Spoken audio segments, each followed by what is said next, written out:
Hi குட்டீஸ். இன்னைக்கு ஒரு குட்டி கதை சொல்ல போகிறேன். சைனான்னு ஏன் பேர் வந்துச்சு தெரியுமா?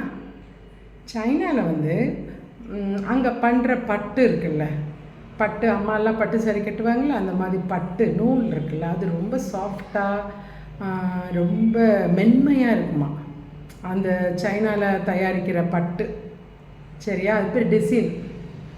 அது சின், ஜனாய், சீனா அப்படியே பேர் மருவி மருவி மருவி மருவி சீனான்னு வந்துருச்சு.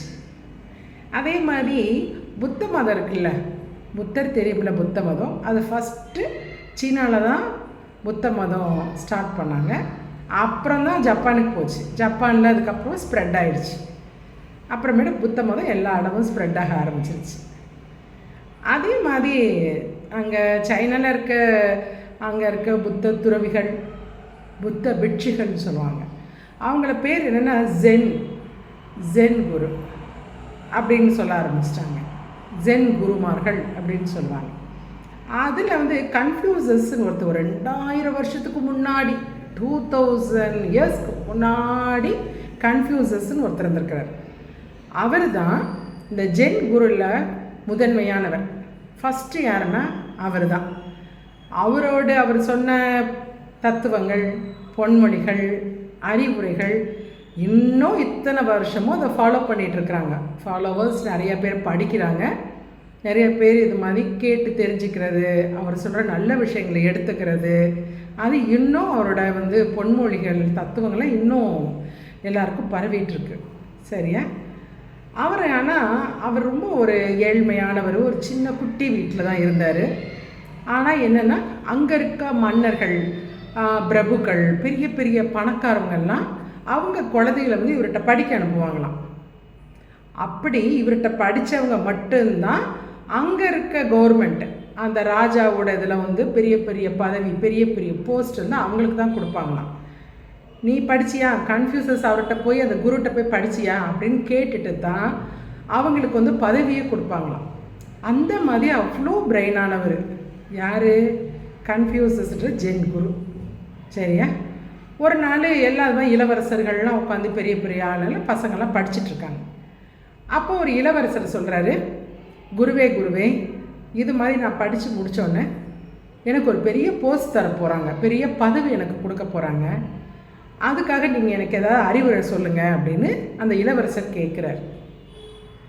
அப்போ ஜென் குரு சொல்கிறாரு, நீ எந்த காரியம் செஞ்சாலும் உடனே அதுக்குரிய பலனை எதிர்பார்த்துறாத. அதுக்குரிய ரிசல்ட்டு, இந்த வேலை பார்த்துட்டேன், உடனே அதுக்குரிய ரிசல்ட் எனக்கு கிடச்சிடணும் அப்படின்னு எதிர்பார்க்காத. அவசரப்படாத, நிதானமாயிடும். எதுலேயுமே உடனே அவசரப்பட்டுறாத. யோசித்து முடிவெடு. ரெண்டாவது, எந்த ஒரு சின்ன தப்பு செஞ்சேன்னு வச்சுக்கேன், உன் மேலே இருக்க மதிப்பே போயிடும். இப்போ நம்மளே பாருங்களேன், ஏதாவது ஒரு சின்ன தப்பு பண்ணிட்டேன்னு வைங்களேன், ஆனால் மற்றவங்க நம்மளை பார்க்குற பார்வையே வேறு மாதிரி இருக்கும். ஓ, இந்த பையனா இவன் இப்படியா அப்படின்னு சொல்லிட்டு பேசுகிற மாதிரி இருக்கும். ஃபஸ்ட்டு தப்பு பண்ணால் நம்ம மேலே இம்ப்ரெஷன் போயிடும். ரெண்டாவது தடவை வேறு தப்பு, ரெண்டாவது தப்பு பண்ணால் நீ எவ்வளோ பெரிய சாதனையெல்லாம் பண்ணியிருந்தாலும் அவ்வளோதான், ஒன்றும் இல்லாமல் போயிடும். எவ்வளவோ அச்சீவ் பண்ணியிருக்க, பெரிய பெரிய அச்சீவ் பண்ணியிருக்க, இருந்தாலும் தப்பு பண்ணேன்னா அதெல்லாம் ஒன்றும் இல்லாமல் செல்லுபடியே ஆகாது அப்படின்னு சொல்கிறார். உடனே சரிங்க குருவே, நான் கண்டிப்பாக உங்களோட ஆலோசனை நான் கேட்டுக்கிறேன் அப்படின்னு. அப்புறம் அடுத்தது என்ன கேட்குறான் அப்படின்னா, அவர்கிட்ட நான் ஒரு பதவியில் இருக்கேன், என்கிட்ட என்ன குறை இருக்கக்கூடாது, என்கிட்ட இருக்க குறைகள், நான் குறையோ ஒரு சின்ன தப்போ என்னென்ன நான் செய்யக்கூடாது அப்படின்னு அந்த இளவரசர் கேட்குறார். அதுக்கு அவர் என்ன சொல்கிறாருன்னா, ஃபஸ்ட்டு பாராபட்சம் பார்க்கக்கூடாது. பாராபட்சம்னா என்னென்னா, இப்போ நீ ஒரு பெரிய பதவியில் இருக்க, கஷ்டப்படுற மக்கள் வருவாங்க, ரொம்ப வசதியான மக்கள் வருவாங்க, எல்லாரையும் ஈக்குவலாக ட்ரீட் பண்ண. எல்லாரையும் பணம் இருக்குதுன்னு சொல்லிட்டு அவங்களுக்கு ஒரு மாதிரியும், பணம் இல்லாதவங்களுக்கு ஒரு மாதிரியும், கஷ்டப்படுறவங்களுக்கு ஒரு மாதிரியும் நீ அந்த மாதிரி பாராபட்சம் நீ பார்க்கக்கூடாது அப்படின்னு சொல்கிறார். ரெண்டாவது, எதுக்குமே அவசரப்படாத, நிதானமாக இரு. அவசரப்படாமல் ரொம்ப நிதானமாக இருக்கணும் அப்படிங்கிறார். அடுத்தது என்ன சொல்கிறாருன்னா, பிடிவாதம் இருக்கக்கூடாது. பிடிவாதம்னா எப்படின்னா, இப்போ அம்மா அப்பா திட்டுறாங்கன்னு வச்சுக்கோங்க, நம்ம என்ன செய்வோம்? சாப்பிட மாட்டோம், மூஞ்ச உம்முன்னு வச்சுக்குவோம். அப்படி தானே? அம்மா அப்பா திட்டினான்னு வச்சுக்கோ, மூஞ்ச உம்முன்னு வச்சுக்கிட்டு சாப்பிட மாட்டோம், எனக்கு பசிக்கலை, எனக்கு பிடிக்கலை அப்படின்னா, அதான் பிடிவாதம். அந்த பிடிவாதம் பண்ணக்கூடாது. அது ஒரு அதிகாரியாக இருந்துட்டு அந்த பிடிவாதம் இருக்கக்கூடாது. அது யாரை பாதிக்கும்? மக்களை தானே பாதிக்கும் ஆட்டோமேட்டிக்காக. ஓகே குருவே, நான் கேட்டுக்கிறேன். அடுத்த கொஸ்டின் என்ன கேட்குறேன், என்னோட முன்னோர்களோட ஆவிக்கு நான் என்ன கடமையை செய்கிறது அப்படின்றது. முன்னோரோட ஆவினார் இவரோட தாத்தா பாட்டி, தாத்தா பாட்டிக்கு தாத்தா பாட்டி, இப்படி முன்னோர்கள், அவங்களோட ஆவிக்கு நான் என்ன கடமை பண்ணுறதுன்னு கேட்குறாரு இந்த இளவரசர்.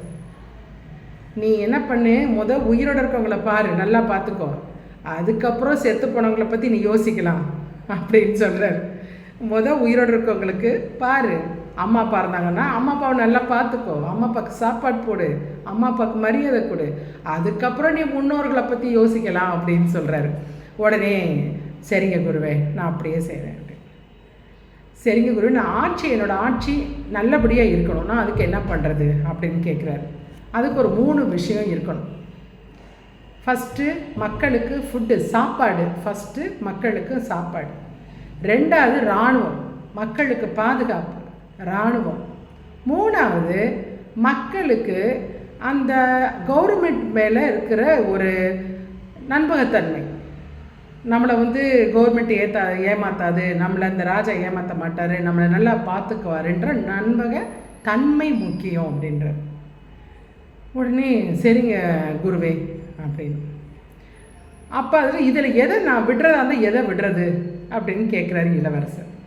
விடுறதா இருந்தால் ஃபஸ்ட்டு இராணுவத்தை விடு அப்படின்றாரு. உடனே அங்கே இருக்க ஸ்டூடெண்ட்ஸ்லாம் பார்க்குறாங்க, இளவரசர்கள்லாம் பார்க்குறாங்க. 2வது சாப்பாடை விடு அப்படிங்கிறாரு.